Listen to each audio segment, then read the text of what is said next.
বুদ্ধদেব ভট্টাচার্যের মৃত্যুতে শোকাহত পুরুলিয়ার কালীপদ মাঝি।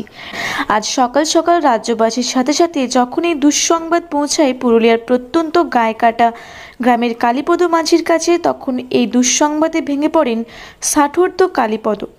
কারণ এই কালীপদবাবু পুরুলিয়া সার্কিট হাউসের রাঁধুনি ছিলেন। বুদ্ধবাবু যখনই জেলা সফরে আসতেন পুরুলিয়া, তখনই কালীপদর হাতে রান্না করা খাবার খেতেন।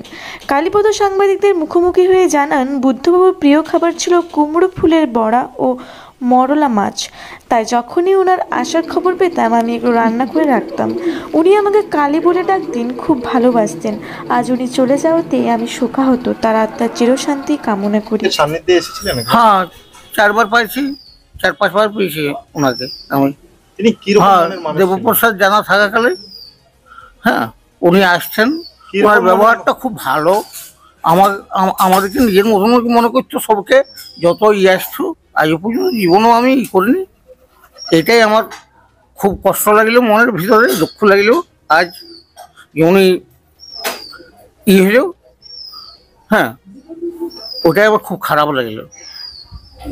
উনি মোরলা মাছ, কুমড়ো ফুলের তরকারি, ডাল, ভাত, একটা ভাজা, যে কোনো উচ্ছা ভাজা, বুঝলেন, একটা সবজি, দই, টক দই, এগুলি ভালোবাসেন। উনি ডাকছেন আমাকে, বাবু